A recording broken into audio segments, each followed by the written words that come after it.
അകമലക്കുന്നിന് താഴ്വാരത്തെ പാളത്തിലൂടെ തീവണ്ടി ചൂളം വിളിച്ച് കടന്നുപോയി. ഇരുവശത്തും നെൽവയലുകളാൽ പച്ചപ്പെട്ടണിഞ്ഞ പ്രകൃതി.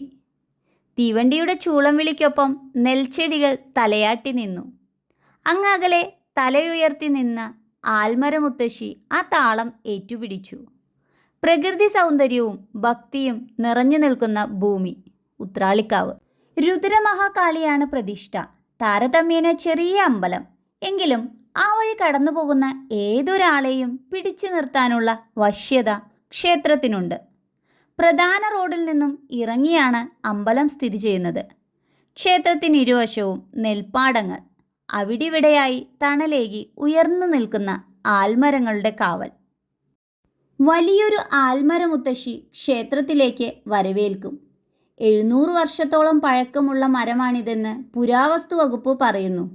അതിൻ്റെ ചുവട്ടിലാണ് ഭഗവതിയുടെ മൂലസ്ഥാനം. 4 ചുവരുകളുള്ള ക്ഷേത്രത്തിലാണ് പ്രതിഷ്ഠയെങ്കിലും വിഗ്രഹത്തിൻ്റെ സ്ഥാനം മരച്ചുവട്ടിലാണ്, പടർന്നു പന്തലിച്ച പൂവത്തിനു ചുവട്ടിൽ. തൃശ്ശൂർ ജില്ലയിലെ തലപ്പിള്ളി താലൂക്കിലെ ഒരു പ്രാദേശിക തലവനായിരുന്ന കേളത്തച്ഛൻ എല്ലാ വർഷവും ഭജനത്തിനായി മൂകാംബികയിൽ പോകുമായിരുന്നു. അദ്ദേഹം ഒരിക്കൽ കേളത്തച്ഛൻ്റെ ഭക്തിയിൽ സംപ്രീതയായ ദേവി കൊല്ലൂർ സന്ദർശിച്ചു മടങ്ങുമ്പോൾ അദ്ദേഹത്തോടൊപ്പം ഓലക്കുടയിൽ വന്നുവെന്നാണ് വിശ്വാസം. യാത്രാമധ്യേ ഉത്രാളിയിൽ നെൽപ്പാടത്തിൻ്റെ വരമ്പിൽ കുടവെച്ച് വിശ്രമിക്കാനിരുന്നു.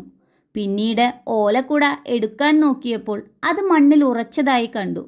തുടർന്ന് നടത്തിയ ദേവപ്രശ്നത്തിൽ മൂകാംബികാദേവിയുടെ സാന്നിധ്യം മനസ്സിലാക്കി അങ്ങനെ കുട ഉറച്ചുപോയ സ്ഥാനത്ത് ദേവീപ്രതിഷ്ഠ നടത്തിയത്രേ. വെയിലിൽ നിന്നും മഴയിൽ നിന്നും ദേവിയെ സംരക്ഷിക്കാൻ ഈ സ്ഥലത്ത് ഒരു ആൽമരം നട്ടുപിടിപ്പിച്ചു. ഇവിടെയാണ് ഉത്രാളിയിലെ മുല്ലയ്ക്കലാൽ എന്ന ശ്രീമൂലസ്ഥാനം.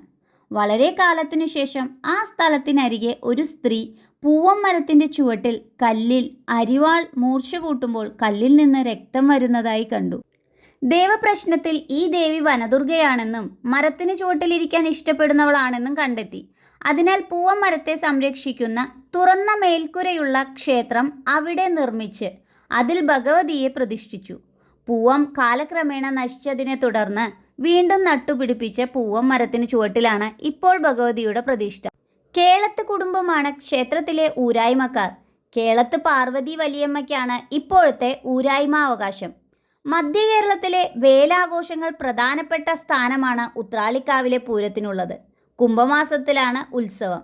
3 ദേശക്കാർക്കാണ് ക്ഷേത്രത്തിലെ പൂരത്തിൻ്റെ നടത്തിപ്പവകാശം. എങ്കക്കാട്, കുമരനെല്ലൂർ, വടക്കാഞ്ചേരി എന്നിവരാണ്. വെടിക്കെട്ടാണ് ഉത്രാളിക്കാവ് പൂരത്തിൻ്റെ